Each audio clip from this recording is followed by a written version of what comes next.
వేరే కారణం.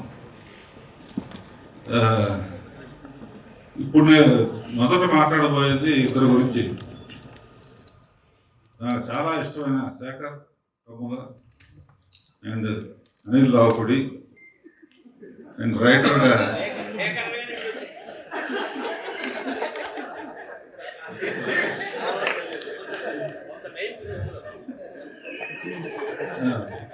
రవి. మీ ఇద్దరి కోసం ఇది శేఖర్ కింద మీకోసం. నేను కొంచెం బిజీగా ఉన్న రోజుల్లో, అంటే బిగినింగ్ 25-30 సినిమాలు తీస్తున్న రోజుల్లో నడుము నొప్పి ఎక్కువ ఉండేది. సరే, అన్ని దేశాల్లో, ఇండియాలో కాకుండా అన్ని దేశాల్లో ఎక్కడికి వెళ్ళినా ఫస్ట్ డాక్టర్ ఎవరు, నడుము నొప్పి ట్రీట్మెంట్ ఏంటి అంటే అతి కష్టం మీద అన్ని దేశాల్లో వచ్చినప్పుడు రెస్ట్ తీసుకుంటున్నారు కదా, రెస్ట్ తీసుకోండి అంటున్నారు. రెస్ట్ తీసుకుంటే ఫుడ్ ఎట్లా వస్తుంది? వాళ్ళకంటే కూర్చొని పని చేసినా డబ్బులు వస్తాయి డాక్టర్స్కి. సరే, అమెరికాలో చాలా ఫేమస్ డాక్టర్ అని చెప్పి ఆయన దగ్గరికి వెళ్ళింది. అంటే ఆయన అపాయింట్మెంట్ దొరకాలంటే 4 రోజులు 2 నెలలు పడుతుంది. నాకు తెలిసిన వాళ్ళ ద్వారా రికమెండేషన్తో శేఖర్ అండ్ అనిల్ ఆయన మొత్తం టెస్ట్ చేశాడు. చేసిన తర్వాత డైరెక్టర్ అంటే ఏం చేస్తారు అంటే సినిమా డైరెక్ట్ చేస్తామండి, కార్డు లాస్ట్లో పడుతుంది అని చెప్పి. అది కాదని చెప్పేది. స్టోరీ ఎవరు సెలెక్ట్ చేస్తారని డైరెక్ట్ నేనేనండి. డైలాగ్స్ ఎవరు సెలెక్ట్ చేస్తారు? నేనేనండి. మ్యూజిక్ ఎవరు చేస్తారు, సెలెక్ట్ చేస్తారు. పాటలు ఎవరు సెలెక్ట్ చేస్తారు? నేనేనండి. ట్యూన్లు ఎవరు ఓకే చేస్తారు? నేనేనండి. కెమెరా షాట్ ఎలా ఎవరు చెప్తారు? నేనే చెప్తాను. షాట్ ఎలా చెప్తారో చూపిండి. సరే, ఇప్పుడంటే అన్నీ ఇవన్నీ వచ్చినాయి కాబట్టి తెలియదు. ఇలా కూర్చుని ఇవన్నీ చెప్పిన తర్వాత మీ నడుము నొప్పి దక్కాలంటే ఇందులో ఏదో ఒక పనే చేయండి, మిగతా మానేయండి. ఆ తర్వాత ఎన్ని సినిమాలు తీస్తాను?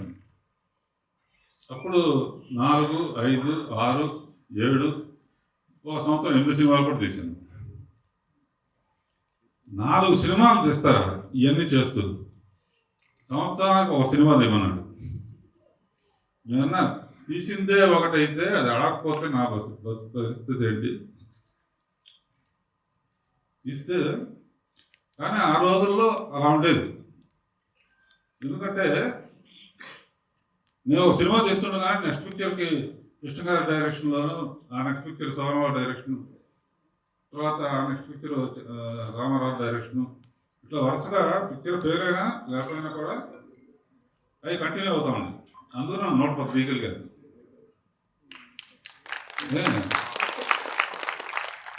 ఇప్పుడు వీళ్ళిద్దరు విషయం చెప్తాను. నేను అప్పుడప్పుడు అనుకుంటాను, వీళ్ళు 2 ఏళ్ళకో సినిమా 3 ఏళ్ళకో సినిమా తీస్తారు ఏమిటి అని ఆలోచిస్తే వీళ్ళ సినిమా కోసం జనం వెయిట్ చేస్తారు.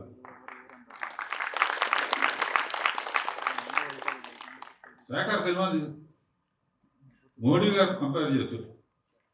టీతో ప్రైమ్ మినిస్టర్ అయినట్టు కాఫీతో శేఖర్ కమ్ముల.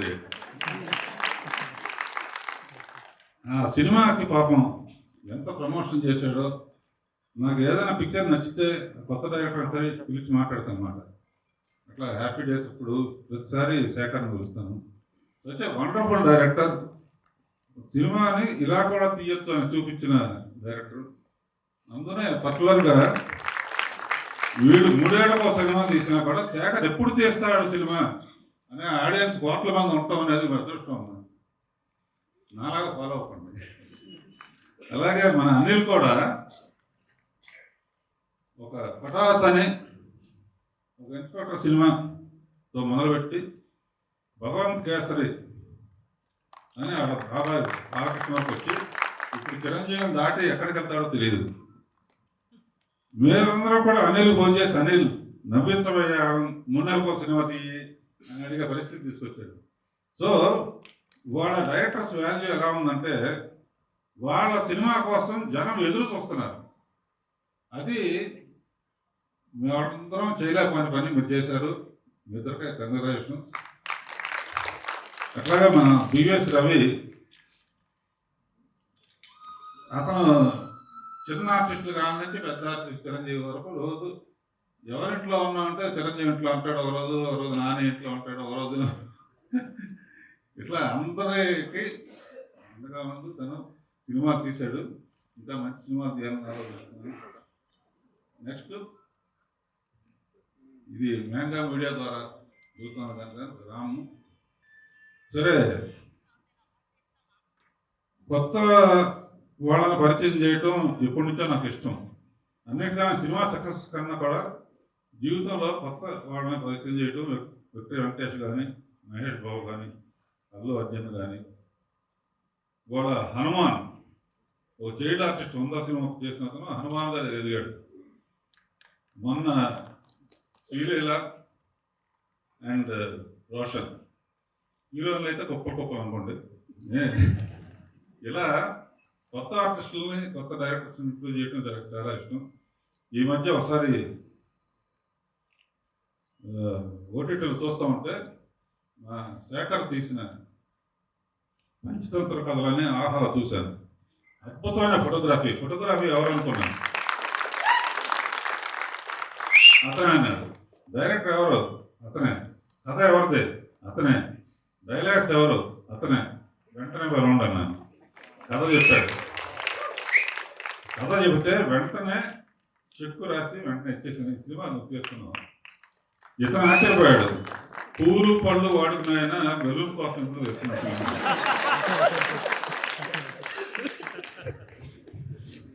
అట్లాగే ఒక కొత్త ఈ సినిమా ఇంత ఫ్రెష్గా ఉంది కాబట్టి 100% కొత్త వాళ్ళే ఉండాలి, ఎవరో రెగ్యులర్ ఆర్టిస్ట్ ఉండకూడదని చెప్పేసి ఇంకెవరో కాదు, సునీత కొడుకుంటేనే కరెక్ట్ ఇది. ఇంకా ఫోటోలు చూసాం చాలామంది. సునీత కొడుకు గురించి మన శేఖర్ చెప్పాడు, ఆదిత్య కూడా చెప్పాడు. పిలిచాను, క్యారెక్టర్ బాగా సూట్ అవుతాడని చెప్పి సునీతని. తర్వాత హీరోయిన్ కూడా కొత్త అమ్మాయి అనుకుంటే భావన బాపు. నా దృష్టిలో ఈ అమ్మాయి సావిత్రి అంత నటన ఉంది. సినిమా చూస్తే అర్థమవుతుంది. ఎందుకంటే స్టేజ్ నుంచి వచ్చింది, ఎంతో కమిట్మెంట్, రిహార్సల్స్ చేస్తుంది, ఇది చేస్తుంది, అది చేస్తుంది. సరదాగా శ్రీలీల బుక్ చేయక ముందు రిహార్సల్స్ రమ్మంటే కూడా వచ్చి పనిచేస్తుంది. అంటే నటన అంటే అంత ప్యాషన్, అంత అద్భుతంగా చేసింది. ఈ సినిమా చూస్తే మళ్ళీ హెవీ డ్రామా కానీ గ్లామర్ కానీ రెండు కావాలంటే ఇవన్నీ. తర్వాత మహాదేవ్ అండ్ మధు రెండో జంటగా చిన్న జంట కావాలంటే ఎవరు అప్పుడప్పుడు కొంచెం తెరవటానికి యాక్టివ్ కనిపించి వీళ్ళిద్దరికే ఆ స్కోప్ లేదు కనుక ఒక్క ఉసిరిగా ఈ మటుకు వాడాను. మిగతా సాహితీ కానీ మిగతా అందరూ ఎంత అద్భుతంగా చేశారంటే మీ పేర్లు వచ్చిపోయానమ్మా. అందరూ చాలా రియలిస్టిక్గా ఉంటారు, చాలా రియలిస్టిక్గా ఉంటారు సినిమా అంతా కూడా. ఈ చూడండి అన్నా కూడా చూస్తారో తెలియదు, అయినా ట్రై చేస్తున్నాను. సరే, భరణి గారైనా ఉంటే బాగుంటుంది, ఈ బొగ్గల గురించి మాట్లాడటానికి ఎవరు మాట్లాడినా బాగుండదు అని చెప్పి. తర్వాత ఈ కొల్లాపూర్ అని బాగా ఇంటీరియర్ విలేజ్లో తీసాం. అక్కడ వరకు నేను వెళ్ళానని చెప్పి మా స్వామి శరణాన్ని ఆదిత్యని మొత్తం బడ్జెట్ కానీ గిడ్జెట్ కానీ ఏం చేయాలన్నా, ఈ చిన్న సినిమా తీయాలంటే ఎలా తీయాలన్నా తెలియదు. అంటే మీకెందుకు మీరు పక్కన కూర్చొని పక్కన ఉండి అని చెప్పి తనే కాస్టింగ్ ఇస్తుంది అని చేసి దగ్గరుండి కాపీ వచ్చేవారు దగ్గరుండి చేశాడు. Thank you Aditya. మళ్ళీ అయిపోయిన తర్వాత మళ్ళీ కనపడలేదు, అంటే పని అయిపోయిందని కనపడలేదు అంతే. ఆడియో ఫంక్షన్కి వచ్చారు కాబట్టి. అండ్ ఆకాష్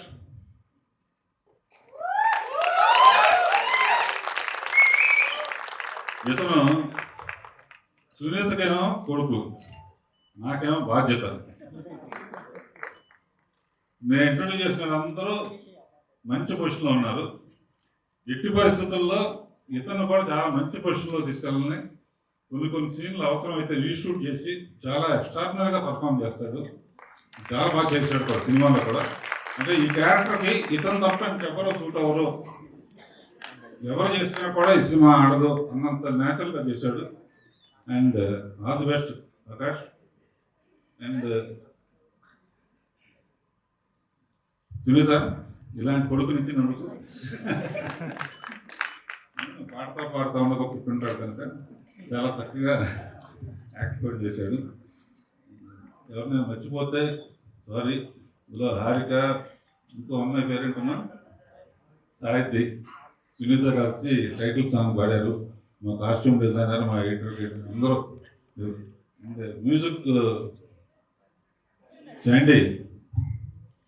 ఇతను ఫస్ట్ టైం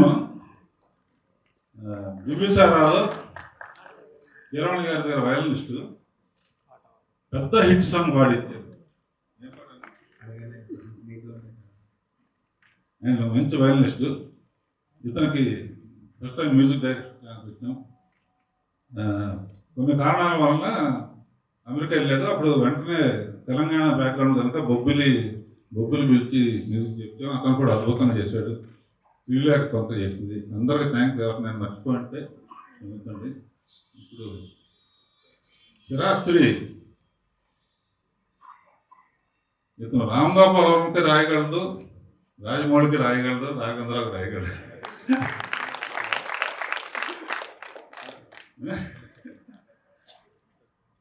సో ఈయన పేరు దీంట్లో బలగంలో చూసి అర్జెంటుగా ఇతను ఉండాలి, ఇట్టి పరిస్థితిలో ఏ వేషమైనా ఉండాలని చెప్పి ఇతను కూడా అద్భుతంగా చేశాడు. చాలా క్రియేటివ్గా ఉంటాడు. చాలా బాగా చేశారు. తప్పకుండా మీ అందరూ మీడియాకి ఒక షో ఇస్తాం. నేను చెప్పిందని ఇందులో అబద్ధాలు ఉంటే అబద్ధాలని చెప్పండి, నిజాలు ఉంటే నిజాలని రాయండి. All the best.